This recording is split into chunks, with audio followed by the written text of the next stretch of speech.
कभी नहीं भूलना चाहते कि ईश्वर इतिहास की गति में कार्यरत हैं। इतिहास उनकी कहानी है और ईश्वर विश्व शक्तियों और व्यक्तिगत राष्ट्रों को अपने रहस्यमय तरीके से निर्देशित कर रहे हैं, मानव जाति और पृथ्वी ग्रह के लिए अपने उद्देश्य को पूरा करने के लिए। लेकिन सुनिए, ईश्वर केवल उच्च और शक्तिशाली लोगों में ही रुचि नहीं रखते, वह आप जैसे साधारण लोगों में भी उतनी ही रुचि रखते हैं और मुझ में। अब 2 राजा की पुस्तक के 8वें अध्याय में हमें ईश्वर की चुनी हुई प्रजा के इतिहास में 3 अलग-अलग दृश्य दिए गए हैं। पहला दृश्य उस महिला से संबंधित है जिसके बेटे को एलीशा ने चमत्कारिक रूप से मृतकों से जीवित किया था। अब जब हम इस अध्याय में आते हैं तो यहाँ उसके पति का कोई उल्लेख नहीं है, जो यह संकेत देता है कि उस समय तक वह मर चुका हो सकता है। लेकिन एलीशा ने उसे, जैसा कि हमें यहाँ पद 1 में दिया गया है, यह संदेश दिया, उठो और अपने परिवार के साथ कहीं भी चले जाओ जहां तुम रह सको, क्योंकि प्रभु ने अकाल की घोषणा की है और यह भूमि पर 7 वर्षों तक रहेगा। और उसने तुरंत ही भविष्यवक्ता के संदेश का पालन किया। लेकिन अब 7 साल बाद हमें पता चलता है कि यह अकाल समाप्त हो गया है। महिला अपने घर लौट आई है केवल यह जानने के लिए कि कोई और वहां आकर बस गया है और मूल रूप से कब्जा कर लिया है। तो वह राजा यहोराम से अपील करती है और वह उसे यहां पद 6 में जवाब देता है।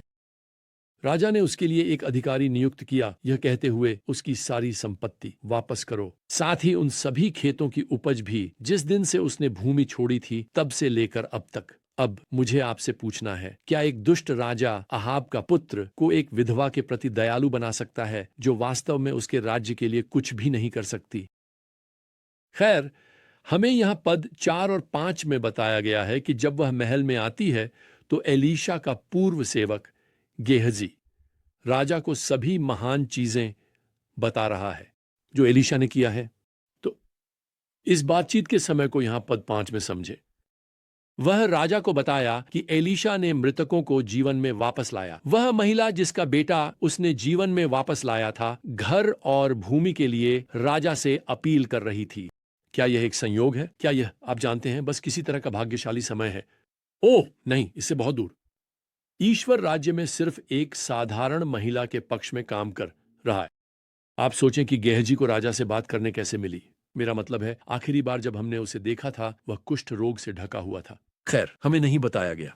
अब यहां पद 7 में हमें भविष्यवक्ता एलीशा से संबंधित दूसरा दृश्य दिया गया है। वह यहां दमिश्क सीरिया की राजधानी में आता है जब बेन हदद राजा बीमार है। राजा अपने सेवक हजाएल को एलीशा के पास भेजता है यह जानने के लिए कि क्या वह ठीक हो जाएगा उसकी बीमारी से। और एलीशा की प्रतिक्रिया यहां पद 10 में काफी दिलचस्प है। वह हजाएल से कहता है, जाकर उससे कहो तुम निश्चित रूप से ठीक हो जाओगे। लेकिन फिर वह जोड़ता है, प्रभु ने मुझे दिखाया है कि वह निश्चित रूप से मरेगा। खैर, इसका मतलब यह है कि बीमारी वह नहीं होगी जो उसे मारेगी, लेकिन वह फिर भी मरेगा। अब इस मुलाकात को और भी अजीब बनाने के लिए एलीशा यहां खड़ा रहता है हजाएल को यह संदेश देने के बाद, और वह उसे घूरने लगता है और बस रोने लगता है। क्यों? खैर, जब उससे पूछा जाता है तो एलीशा समझाता है कि वह जानता है कि हजाएल इज़राइल पर जो महान बुराई लाएगा। आप देखिए, भगवान हजाएल को अपने साधन के रूप में इस्तेमाल करने जा रहे हैं ताकि एलीशा के राष्ट्र पर न्याय ला सकें। फिर एलीशा उसे यहां पद 13 में बताता है, प्रभु ने मुझे दिखाया है कि तुम सीरिया के राजा बनने वाले हो। खैर, मैं आपको बता दूं, हजाएल बिल्कुल भी इंतजार नहीं करता। वह वापस जाता है और राजा बेन हदद को वहीं उसके बीमार बिस्तर में दम घोंट देता है और फिर सीरिया के सिंहासन पर बैठ जाता है। जितना दुखद यह है, यह एक याद दिलाने वाली बात है प्रिय, कि भगवान को कोई आश्चर्य नहीं होता। भगवान यहां तक कि बुरे इंसानों का भी उपयोग करते हैं ताकि दुनिया के राष्ट्रों को आगे बढ़ा सकें। उनका दिव्य मार्ग, यही हम मतलब रखते हैं जब हम एक सार्वभौमिक सर्वशक्तिमान, हमेशा नियंत्रण में रहने वाले बखाद भगवान की बात करते हैं। ब्रह्मांड में कोई दुर्घटनाएं नहीं होती। हमारी दुनिया के राष्ट्रों के राजा के महलों में कोई दुर्घटनाएं नहीं होती। भगवान उस अराजकता को नियंत्रित कर रहे हैं जो आज आपके चारों ओर हो सकती है। खैर, अब तीसरा दृश्य यहां 2 राजा 8 में होता है और 1 ड्यू यह हमें यहूदा के दक्षिणी राज्य में ले जाता है। अब याद रखें, एलिशा उत्तरी इस्राएल के राजा में सेवा कर रहे हैं, लेकिन यहां हम देखेंगे कि कैसे ये दो राज्य अभी भी भगवान की योजना में जुड़े हुए हैं, और यहां भ्रमित होना आसान है। आपको इसे समझाने के लिए लगभग एक चार्ट की आवश्यकता होती है, और वैसे अगर आप क्रू के सदस्य हैं तो हमने आपको इस प्रतिलिपि की एक प्रति भेजी है जिसमें इस संदेश के चार्ट और चित्र शामिल हैं। आपके पास इजराइल और यहूदा के राजाओं का एक चार्ट होगा। अब यहां पद 16 में हमें बताया गया है कि यहूदा के धर्मी राजा यहोराम के बाद उनके पुत्र यहोराम ने गद्दी संभाली। यहोराम के 5वें वर्ष में राजा बने इस्राएल। अब इन दो व्यक्तियों का नाम एक ही है, यहोराम का लंबा संस्करण है। वास्तव में यहूदा के राजा को कुछ पदों बाद यहोराम कहा जाएगा। तो हमारे पास उत्तरी राज्य में अहाब के पुत्र यहोराम या यहोराम है, और हमारे पास दक्षिणी राज्य में यहोराम या यहोराम के पुत्र यहोराम है। अब यहूदा का दक्षिणी राज्य इस तीसरे दृश्य का विषय है।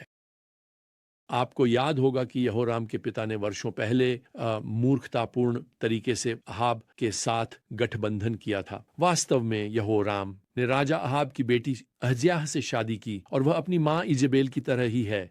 अब इसमें कोई संदेह नहीं है कि उसके प्रभाव के कारण हमें यहां पद 18 में बताया गया है कि यहोराम इजराइल के राजाओं के मार्ग पर चला, जैसे कि घर अहाब ने किया था। अब हमारे पास 2 इतिहास अध्याय 21 में एक समानांतर विवरण है। यह हमें कुछ अतिरिक्त जानकारी देता है कि यहोराम ने अपने सिंहासन के किसी भी प्रतिद्वंद्वी को समाप्त करने के लिए अपने ही भाइयों को मार डाला। 2 इतिहास अध्याय 21 और पद 11 में हमें बताया गया है कि यहोराम ने यहूदा के पहाड़ी देश में वो ऊंचे स्थान बनाए और यरूशलेम के निवासियों को व्यभिचार में ले गया और यहूदा को भटकने पर मजबूर किया। अब एलीशा, जिनकी सेवा यहोराम के शासन के साथ ओवरलैप हुई थी, इतने घृणित और उत्तेजित थे कि उन्होंने राजा को चेतावनी दी कि भगवान महामारी भेजेंगे और वह मरेगा, एक भयानक मौत। उसकी एकमात्र आशा पश्चाताप करना होगी। खैर, वह पश्चाताप करने से इनकार करता है, जो आश्चर्यजनक नहीं है। और भले ही उसके दक्षिणी राज्य के लोग दुश्मन राष्ट्रों के हाथों पूरी तरह से विनाश से बच जाते हैं, यहोराम इस भयानक बीमारी के साथ मर जाएगा। वास्तव में हमें 2 इतिहास 21 पद 19 में बताया गया है कि वह बहुत पीड़ा में मरा। उसकी पीड़ादायक मृत्यु के बाद उसका पुत्र अहज्याह सिंहासन पर आता है और 1 वर्ष तक शासन करता है, और वह भी उतना ही दुष्ट है जितना उसका पिता था।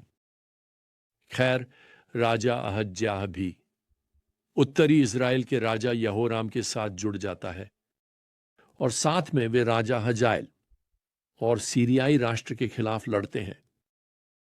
राजा यहोराम युद्ध में घायल हो जाता है। वह स्वस्थ होने के लिए यिज्रेल लौटता है और राजा अहज्याह उससे मिलने के लिए वहां जाता है। अब इस बिंदु पर इन दोनों राज्यों, उत्तरी इस्राएल के राजा और दक्षिणी यहूदा के राजा के खिलाफ एक नाटकीय दिव्य न्याय के लिए मंच तैयार है। और परमेश्वर की संप्रभु यहां व्यवस्था में परमेश्वर एक बार फिर एक दुष्ट व्यक्ति का उपयोग अपनी दिव्य योजना को पूरा करने के लिए करने जा रहा है। 2 राजा 8 में वापस। अब हमें केवल ऐतिहासिक घटनाएं ही नहीं दी गई हैं। यह उस परमेश्वर को प्रकट करने वाला है जो इतिहास की घटनाओं को संचालित करता है। फिर से यहां परमेश्वर आश्चर्यचकित नहीं है।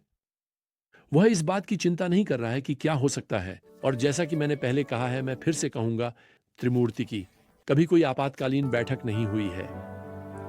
और हमारे अगले अध्ययन में प्रियजनों, हम देखेंगे कि परमेश्वर अब क्या संचालित करता है, वह क्या लाने वाला है, इन 2 राज्यों के साथ क्या होगा। और अभी के लिए हमें यहां रुकना होगा। जब तक हम फिर से मिले, प्रभु यीशु मसीह की कृपा और परमेश्वर का प्रेम और पवित्र आत्मा की संगति आप सभी के साथ हो। आमीन।